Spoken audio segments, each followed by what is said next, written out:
So recently I put out a video on the downsides of very low to no carb diets, and I also put out a newsletter 6 days ago on that, and apparently Richard Smith has debunked me.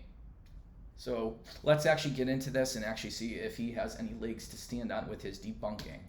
So according to Richard Smith, based on his theory that the body can upregulate certain transporters like monocarboxylate transporters and ketone body transporters, that apparently the glucose sparing effect of a ketogenic diet can actually be up to 95%, whereas I had said 70%. What is his number based on? Complete theory. He doesn't provide a single clinical study in humans to support this number, and so it's a joke, if you ask me, that he's debunking me by throwing out a 95% number when I had said 70%. Now, where the breakdown gets a little bit more basically detailed here is he comes to a worst case scenario of the body needing 37.5 grams of glucose, or as low as 15 grams based on these theoretical 80 to 95% glucose sparing effects from a ketogenic diet.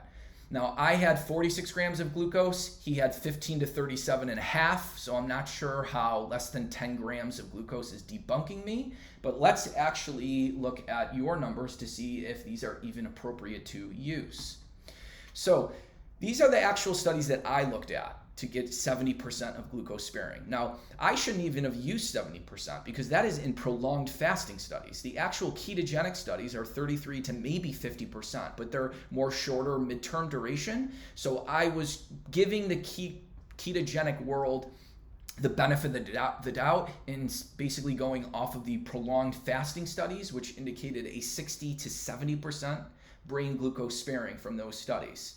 Now, technically, I should not have even done that, but I wanted to be generous in that state because you can obviously be on a ketogenic diet longer than 3 weeks, and if the body has the ability to adapt to maybe 60 to 70%, then theoretically, on a prolonged ketogenic diet, maybe it could get to that. So that's why I use 70%. Now, so that was from Owen and Cahill in 1967, and then Cahill had a review paper called Fuel Metabolism in Starvation, suggesting 65 to 70% of the brain's energy needs can be supplied by ketones. So here's the actual figure from that paper. Here's the 80% glucose sparing. So you can see it's not even close to 80%. This is 6 weeks of starvation, by the way. So again, really shouldn't be used for the glucose sparing effect of ketosis on a ketogenic diet because ketosis is more enhanced in starvation. But you can see here it's 65 to 70%. Is the glucose sparing. So Richard Smith is using this wildly overestimated theoretical glucose sparing of 95%. So if you want to live in the world of theory, I would prefer to live in the world of reality though. So you can, if you want to live in the world of theory, then sure, Richard Smith did debunk me. Somehow the body's able to, and the brain is able to utilize and spare 95% of its glucose needs, whereas during prolonged starvation, it's only 65 to 70%. Okay, so incorrect that he debunked me on the glucose sparing effects of ketosis because it's complete theory. It's never even been shown in prolonged starvation studies, not even close. Now, what he's probably unaware of is 6 days ago, which was 3 days before his video even came out, I put out a newsletter right after this video to go over more detail on how this works. So the brain needs somewhere between 100 and 120 grams of glucose per day. And I actually used up to 85%. In my calculations because I didn't want to get myself into hot water in the low carb community, but apparently 85% isn't enough, which is theoretical. Actually, 70% is theoretical as well on a ketogenic diet because this is from prolonged fasting studies.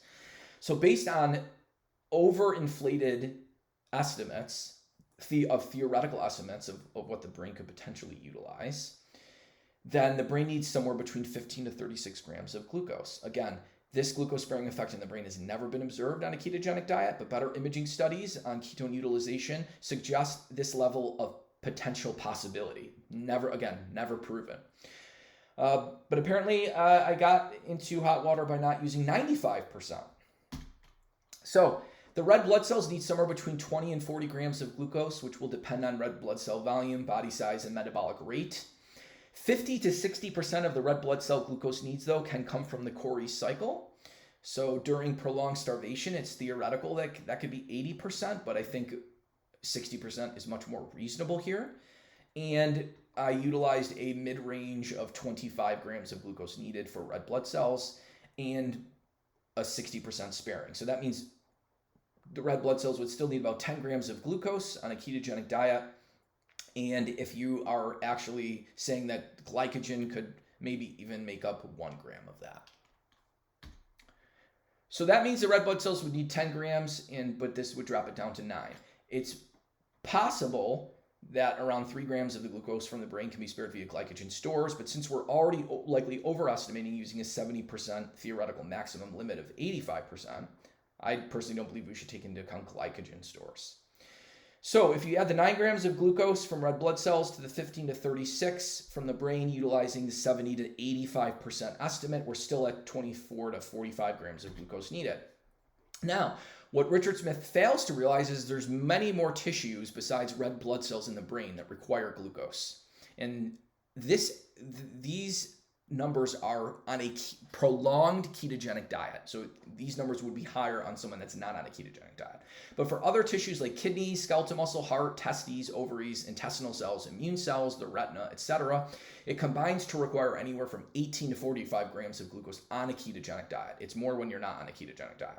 So that brings the total glucose needs from to 42 to 90.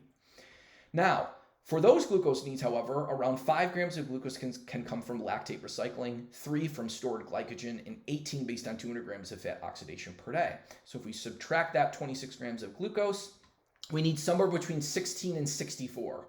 So thus, on a zero-carb diet, we need anywhere from 16 to 64 grams of glucose must come from gluconeogenesis from dietary protein. The average dietary protein conversion for glucose is 50% at a maximum of 58%, but it's somewhere between 32 and 128 grams of dietary protein would be needed. So he didn't debunk me because he didn't even take into account all the other tissues that require glucose beyond just red blood cells in the brain, which I did. He then had some other, I don't know if he's a doctor or scientist on that said he's done private blood testing for a decade. He's never seen acidosis on keto. First of all, you're not going to see the acidosis in blood. Our body does everything it can to maintain normal blood levels. We wouldn't argue that someone isn't deficient in magnesium because their blood magnesium level is normal. We know that the body can be depleted in magnesium despite a normal blood level, and the body, yes, can have an increase in hydrogen ions in the interstitial fluid without you seeing it in the blood. So just because you said you've done blood testing for a decade and you've never seen it, well, of course you haven't seen it. That's not how this works. He also said he's never seen a low bone mineral density, and he's been on carnivore for 6 years, and he's even seen some carnivores up to 25 years. Again, I never said it can cause bone mineral density. I'll show exactly what I did say. And even if the increase in calcium loss were to occur, it would likely take anywhere from 10 to 30 years for the actual loss in calcium from bone to even show up on a bone mineral density scan. And that's in someone who is not consuming, I would say, someone who's consuming about 500 milligrams of calcium or less. It would have to happen in that as well. So there's other things that have to happen for it to actually show up on a bone mineral density as well. So he also stated that the body never becomes too acidic. That's not true. He was arguing that the kidneys and the lungs are there to compensate. Yes, it's true. The kidneys can compensate, but number one, they have a limited capacity to actually get rid of the hydrogen ions and the uric acid, etc. With 50% of the population, they will retain some at a urinary pH of 6.5 or less. This has been proven in the balance studies, and I'll show you some of those in a second here. So if your urinary, they call it urinary acid excretion, is 39 milliequivalents or higher, half of the people will be actually retaining that acid. The kidneys also have to ramp up the production of ammonia to excrete these hydrogen ions and acids, which is not ideal. The kidney also has to increase renal blood flow and hyperfilter, which is not ideal in order to excrete the large acid loads. The kidney also loses more sodium, calcium, and magnesium due to the increase in hyperfiltration at the kidney level to get rid of that acid load. The body also has to break down more connective tissue to get at glutamine to excrete the extra hydrogen ions, which is also not ideal. The urine is also now 100 times more acidic on a carnivore diet, a pH of 5 versus 7, which increases the propensity for calcium and uric acid kidney stones. Now, I'm not definitively saying it will, but it increases the propensity. In other words, there might be a day where you don't drink as much water and you're more dehydrated, or you start taking vitamin C, or you start taking collagen, things you probably should do on a carnivore diet. But that may, because you're not, let's say, offsetting this with bicarbonate or citrate, that can increase the propensity for a kidney stone to happen. So this is the balance studies from Lennon and Lemon group back in the 1960s, and they clearly showed that half of the population, if you are excreting 39 milliequivalents of acid or more, that you can actually be in positive balance. So here is the renal acid excretion of 39, and they were in positive acid retention at that point. So essentially the kidneys have a limited capacity to excrete. So you can't just say, well, the kidneys and the lungs do this. You need to really understand the capacity of the kidneys and the lungs to actually handle dietary acid loads, which clearly these two do not understand because they haven't researched on this topic, nor have they published on this topic, which I have. So if you look at a urinary pH of 6.5, that is where about you get the 40 milliequivalents per day of net acid excretion. So if you measure your urinary pH and it's 6.5 or less, half of the people are going to be retaining some type of acid at that point. So this was my pinned tweet based on over 13 clinical studies in humans that a high animal protein or carnivore diet has been shown to lead to an increase in urinary calcium loss without a compensatory increase in absorption, negative calcium balance, increased bone breakdown, decreased bone formation, decreased vitamin D activation, and increased propensity for uric acid and oxalate kidney stones. If you want to see all 13 studies that I cover, my YouTube video covers all of them, but about 10 of those are covered in this pinned tweet.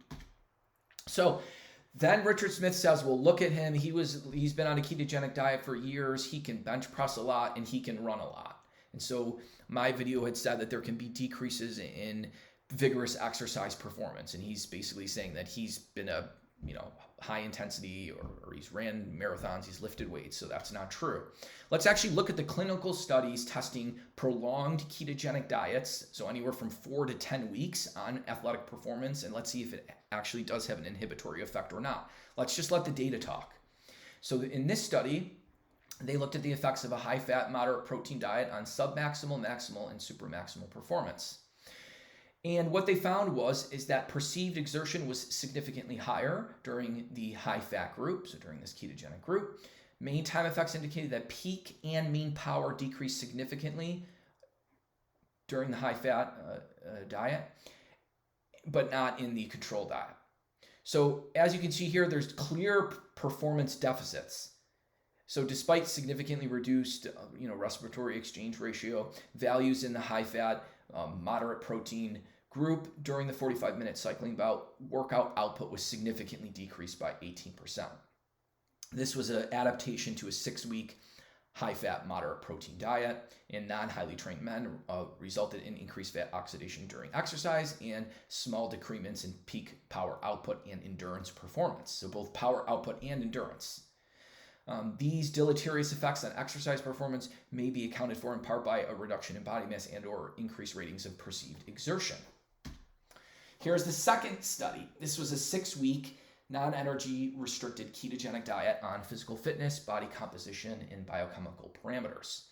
And the VO2 peak and peak power decreased here significantly with a p-value of 0.023 and less than 0.001 respectively. We detected a mild negative impact from the 6-week non-energy restricted ketogenic diet on physical performance regarding endurance capacity, peak power, and faster exhaustion. Here's a third study. This was a 10-week ketogenic diet by Karen Zinn. She stated all athletes increased their ability to utilize fat as a fuel source. Mean time to exhaustion dropped by approximately 2 minutes. So that was a p-value of 0.004. Other performance outcomes showed mean reductions of peak power. Basically, that's a nominally significant, borderline significant p-value. So not significantly there, but obviously that's a huge drop in mean time to exhaustion, meaning you couldn't go 2 minutes more. You had to stop 2 minutes earlier before you became exhausted on a 10-week ketogenic diet. Here is the fourth study on a 4-week ketogenic diet. The max workload and workload at lactate threshold was significantly higher after the mixed diet versus the ketogenic, long-term ketogenic diet. And then here is a fifth study. This was 4 weeks on a low-carb diet. following 4 weeks here. And the low-carb diet produced significantly decreased total work, resting values of pH, and blood lactate. So this is a joke. I wasn't debunked. The clinical studies clearly show that low-carb ketogenic diets can absolutely decrease performance. His theoretical 95% glucose sparing is laughable and theoretical. And 70% to 85%, which I used, is still actually theoretical for a ketogenic diet. And my numbers are well within even his range that he came up with. So nobody was debunked here. Actually, his video was debunked.